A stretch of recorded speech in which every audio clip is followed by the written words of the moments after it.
Hello. After a brief pause, my daughter Emma answered the phone. She sounded oddly nervous, and I couldn't help but ask, "Emma?"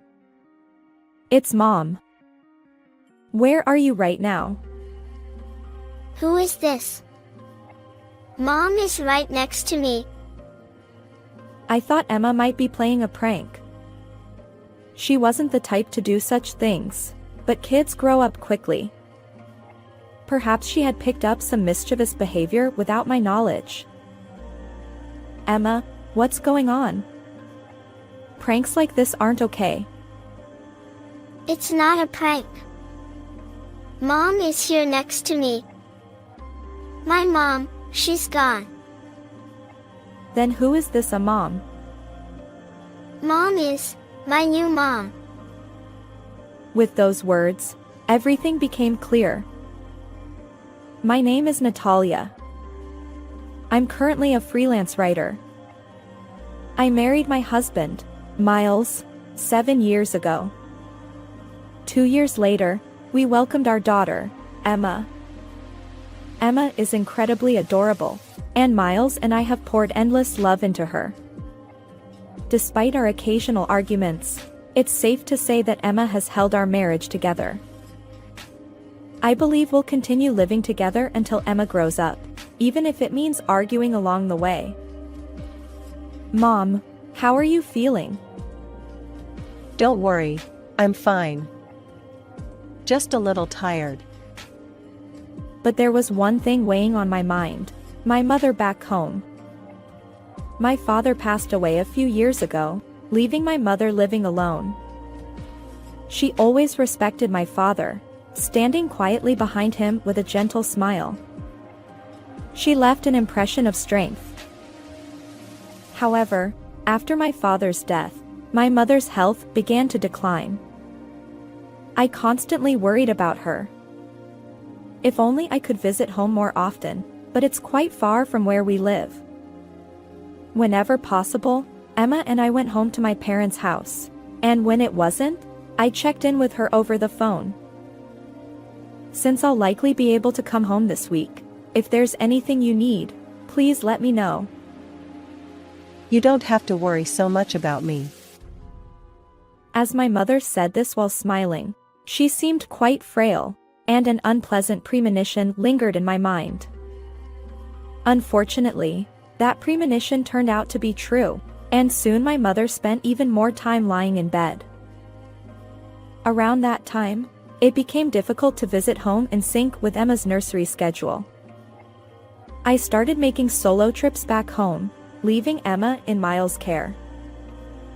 Sorry to bother you, but can I ask a favor? Despite feeling apologetic, I asked Miles in that manner. However, he always responded with a disapproving expression. I work at the office every day, and I'm exhausted. Yes, I understand. But I'm worried about my mother. Just because you're worried about your mother, does that mean you can neglect your duties as a wife? It's not like that. Miles sighed conspicuously. While I understood Miles' perspective, I couldn't help but think that since we were family, we should support each other. After all, I wasn't a stay-at-home mom. I worked as a writer and sometimes had to travel for assignments. It wasn't just Miles who faced challenges. But then, something unexpected happened with Miles. Leave Emma to me. Huh? I've been thinking. You're working so hard. Besides, taking Emma with you every time you visit your parents' home must tire her out. Well, yes. And since you're a freelancer, you have more flexibility alone. It's more practical for me to take care of Emma. That makes sense. For some reason, Miles enthusiastically volunteered to look after Emma. I was taken aback by his sudden change. I wondered if I could truly entrust Emma to him. But Miles had always adored Emma, And at that time, my mother's health was deteriorating significantly. So, I decided to leave Emma in his care until my mother's condition improved a bit. In hindsight, that decision was a mistake. Now, all I feel is regret. After that, I became extremely busy, spending more time on work-related trips and at my parents' house than at home. The act of carrying my laptop while visiting my mother was quite burdensome, but thanks to Miles taking care of Emma, it became much easier. However, during that time, something seemed off with Emma. "Emma, what were you doing today?" I was out with Dad. Since Miles started looking after Emma, she began acting strangely distant toward me. When I asked her anything, she avoided eye contact and nervously answered. I wondered if Miles had influenced her somehow, but when I asked Emma, she simply replied, "It's nothing." Even when I tried to confront Miles, he just got angry and said, "There's nothing going on." Juggling caregiving and work, I couldn't dedicate much time to this issue. Besides, Miles seemed oddly intent on keeping Emma away from me. Something must be going on, I thought, but I couldn't take action. Then, one day, I received a sudden call. My mother had collapsed. It was a stroke. Ironically, it happened the day after I returned home from visiting my mother. I rushed back to her house. Fortunately, someone saw my mother collapse in a public place, and she was quickly taken to the hospital. Unfortunately, the damage was severe, and she passed away. I stayed at my parents' house, handling various arrangements. My mother lay on the bed, seemingly asleep, and it was hard to grasp that she would never wake up. But the reality was that she was gone, and time moved forward regardless of my feelings. When everything was prepared, I contacted Miles to attend the funeral. Can I skip it? What? I have an important job the next day. It's a family funeral. Can't you take a day off if you explain the reason? She wasn't my parent. Why would you say that? You're so annoying. Fine, I'll go on the day of the funeral. After Miles hung up, I sat there, a mix of anger and disbelief. Even with a busy job, isn't it natural to be there for family during times of sorrow? Miles had hesitated even about attending the funeral. Naturally, Miles didn't help with the preparations. Instead, my aunt and her daughter and her husband volunteered to assist on the day of the funeral. There were many things I didn't understand, and I would have been lost on my own. Thanks to them, I managed to complete all the arrangements, but I felt utterly exhausted. I'm incredibly grateful to my aunt's daughter and her husband, even though they were practically strangers. As for Miles, he arrived just in the nick of time for the funeral and left immediately afterward. Whenever relatives asked about him, I'd vaguely smile and say, "He's a busy person." After the funeral, I planned to return home right away. I felt I needed to resolve things with Miles. However, there were numerous tasks related to my mother's inheritance and changing the property title. Ultimately, I couldn't return home for several days. When I finally got back home, I couldn't believe my eyes. What? My house, which I hadn't visited in a while, felt eerily empty.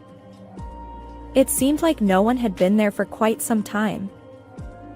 I checked inside, and to my surprise, all of Miles' belongings and household items were gone. What is going on? I searched every room. Emma's belongings were also missing. Panicking, I contacted Emma. I had given Emma a child-friendly smartphone. I had reservations about letting a 5-year-old have a phone, but as a freelance writer, I occasionally traveled for interviews. Miles also worked, leaving Emma alone at times.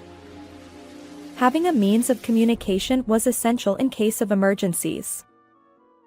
So, Emma had her own smartphone. Hello. After a few rings, Emma answered the phone. She sounded oddly nervous, and I couldn't help but ask, "Emma?" "It's Mom." "Where are you right now?" Who is this? Mom is right next to me. Huh? I thought Emma might be playing a prank. She wasn't the type to do such things, but kids grow up quickly. Perhaps she had picked up some mischievous behavior without my knowledge. "Emma, what's wrong? Pranks like this aren't okay." It's not a prank. Mom is right next to me. My mom, she's gone. In Emma's tearful voice, I suddenly realized that something unimaginable might be happening. For now, I needed to calm Emma down and find out about Miles. Emma, it's okay. Can you tell me calmly? How is Dad doing?" Dad is at work. He's working for Mom and me. Then who is this a mom? Mom is my new mom. With those words, everything became clear. Miles suddenly taking care of Emma was all connected to this. And I could speculate that Miles had influenced Emma and taken her away. I focused on dispelling Emma's misunderstanding. Fortunately, Emma didn't fully believe what Miles had told her, and she listened to my words sincerely. Her distant behavior during the call was because Miles had deleted my contact information from her phone. I was furious at Miles for such cruel actions. Are you truly my mom? Yes. Don't worry. Please wait. I'll come get you. Yes. After ending the call with Emma, I immediately dialed Miles. He didn't answer right away, likely busy with work, but I persisted. Eventually, he picked up. What? I'm working right now. Hey. What did you do? You're so annoying. Where are you right now? Oh, so you finally noticed. You've been busy taking care of your mother's house since you've been completely absorbed in your mother affairs. But it was my mother's funeral. You never helped, and... There's a limit to everything. Besides, your mother wasn't my parent, so I don't owe her any assistance. Miles continued with a sigh. You don't do any housework or cooking, and Emma is entirely my responsibility. You're not a good wife. What are you saying? I'm preparing for a divorce. I plan to find a better wife than you and remarry. I've decided to sell the house too, so get rid of your stuff. I was left speechless. Certainly, I may have neglected some household chores and childcare due to caring for my mother. But isn't that understandable? Besides, it's not like I did nothing. When I was at home, I tried to handle household tasks as much as possible for Emma and Miles, all while juggling my work as a writer and looking after my mother. Miles' words were incredibly harsh considering all this. And on top of that, he referred to my mother as a stranger. His behavior was beyond unacceptable, and I resolved firmly to break up with Miles. After ending the call, I immediately started preparing for the divorce. Miles seemed to imply that it was my fault we were divorcing, but that couldn't be further from the truth. I had valid reasons for being away from home. Moreover, Miles hadn't contributed significantly to my mother's funeral, and if his recent words were any indication, he had been unfaithful during the time I was at my parents' house. Clearly, he was in the wrong. Additionally, Miles mentioned his intention to sell our home. Yet, this house was in my name. We had purchased it using the inheritance I received when my father passed away. At the time, I was pregnant and considering moving to a family-friendly apartment. So, I used the lump sum to buy the apartment outright. Even though we were married, the inherited assets were mine alone. Originally, I hadn't planned on divorce, so I didn't see any issues. But now the situation had changed. Upon investigation, I discovered that all the real estate documents that should have been at home were missing. Unbelievably, Miles had taken them and used our home as collateral. This was undoubtedly criminal behavior. I hired a private investigator. The facts gradually came to light. While I was caring for my mother at my parents' house, Miles had been cheating all along. And he had done so with Emma in tow. It appeared that Miles had convinced Emma that Mom had abandoned Emma and manipulated her into accepting the affair partner as her new mother. Furthermore, Miles had lied to the affair partner, claiming to be a single father raising Emma, all while planning to remarry using Emma as leverage. To make matters worse, he intended to use the money from selling our home to build a new one with the affair partner. Miles' actions were beyond reprehensible, and I felt nauseated by them. First and foremost, I had to reclaim Emma. With that determination, I immediately took action. I consulted a lawyer and filed for a court case. During the trial, Miles was quite reluctant to relinquish custody of Emma to me. I have more financial stability. Well, I earn enough to provide for Emma comfortably. Our discussions reached an impasse. However, Emma's words became the decisive factor. I want to live with Mom. Respecting Emma's wishes, I gained custody, and we proceeded with the divorce. At that time, I decided to claim compensation for the affair-related emotional distress and child support. Wait a minute! What does this mean? By initiating the legal proceedings, Miles was exposed for not having divorced as he claimed.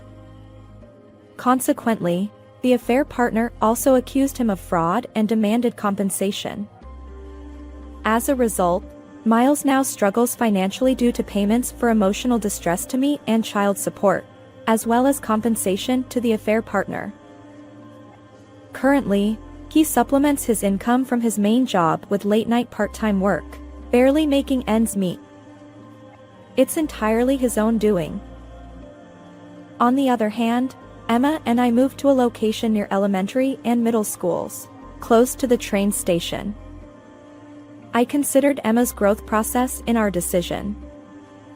Fortunately, besides the compensation and child support, I have my mother's inheritance and earnings from my writing. I won't face any difficulties until Emma reaches adulthood. I regret trusting Miles and allowing Emma to experience such unpleasant memories. Moving forward, I hope we can create happy moments together. How did you like this story? If you enjoyed it, consider subscribing to my channel. See you in the next